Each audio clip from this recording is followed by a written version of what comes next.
मैंने बात कही, कुल मिलाकर खटास को खत्म कीजिए। क्या कीजिए? खटास को खत्म कीजिए। छोटा मोटा माहौल बन भी जाए ना, उसे प्रेम से, शांति से, मुस्कान से, आनंद से उसको मिटाने की, समेटने की कोशिश कीजिए। बात को जितना आप बढ़ाएंगे ना, वो बढ़ती जाएगी, और जितना आप समेटने की कोशिश करेंगे, इधर से सॉरी कह दो, इधर से सॉरी कह दो। देखो, अगर आप देख लो, आपके ऐसे कोई भाई भाई हैं जिनमें आपस में बोल चाल नहीं हो, गुस्से में आदमी पहला काम करता है वैर की गांठ बांधता है। क्या करता है? गुस्से में आदमी सबसे बड़ी भूल करता है, बोलचाल बंद, आना जाना बंद। मैंने ऐसे ऐसे भाइयों को देखा है जो एक माँ के पेट से पैदा हुए, ट्विंस पैदा हुए, पर आपस में बोलते नहीं, मिलते नहीं, एक दूसरे के यहाँ जाते नहीं, एक दूसरे के काम आते नहीं, केस मुकदमे कर रखे हैं छोटी छोटी बातों को लेकर। मेरे भाई, दुनिया में रहना कितना है? 4 दिन की जिंदगी है, 2 दिन बीत गई और 2 दिन बीत जाने वाले हैं। किसकी झकाड़ कर रहे हो? पैदा हुए थे ना धरती पर, तो माँ ने जो पहला कपड़ा पहनाया था उसका नाम क्या था? झबड़ा। क्या नाम था? लंगोट।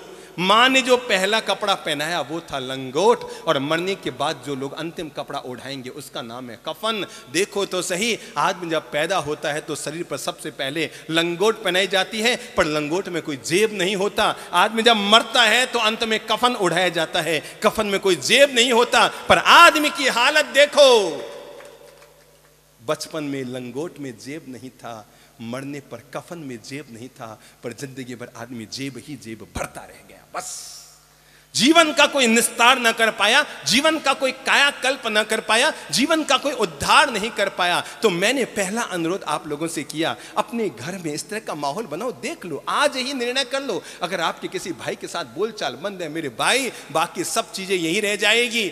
मुझे नहीं मालूम आप पत्नी से जितना प्रेम करते हैं वो प्रेम अगले जन्म तक जाएगा कि नहीं जाएगा, पर अगर आपने अपने सगे भाई से वैर की गांठ बांध रखी है, वो वैर की गांठ जन्म जन्मांतर तक आपका पीछा करती रहेगी, जन्म जन्मांतर तक आपको दुखी करती रहेगी, जन्म जन्मांतर तक आपके जिंदगी में खटास घोलती रहेगी, जीवन में कांटे उगाती रहेगी, जीवन को नरक बनाती रहेगी। जन्म जन्मांतर तक उसका पीछा आपके साथ चलेगा। इसलिए आज विवेक है, आज सदगुरु का जीवन में साथ है, आज जीवन का पाठ पढ़ने को मिल रहा है, आज ही हम जीवन का फैसला कर सकते हैं। मेरी जिससे बोलचाल बंद है, देरानी से बोलचाल बंद है, मैं क्षमा मांगती हूं, मैं क्षमा करती हूं।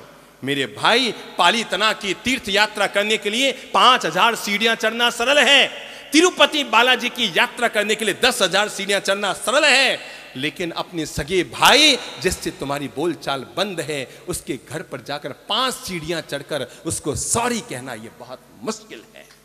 5 सीढ़ियां चढ़ना। और सच्ची तीर्थ यात्रा आदमी की तब नहीं होती जब वो 5000 सीढ़ियां चढ़कर किसी तीर्थ की वंदना करता है। सच्ची जीवन की यात्रा इंसान की तब होती है जब अपने सगे भाई से अगर बोलचाल बंद है, उसके घर जाता है। याद रखना, आप उम्र में बड़े हैं कि छोटे हैं, कोई दिक्कत नहीं।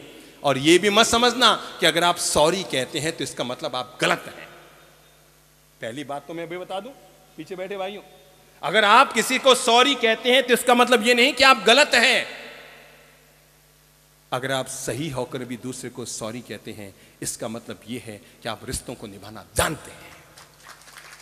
अगर आप जेठानी होकर आपको पता है कि गलती देरानी ने की, फिर भी आप मामले को समेटने के लिए अपनी तरफ से सॉरी कहते हैं।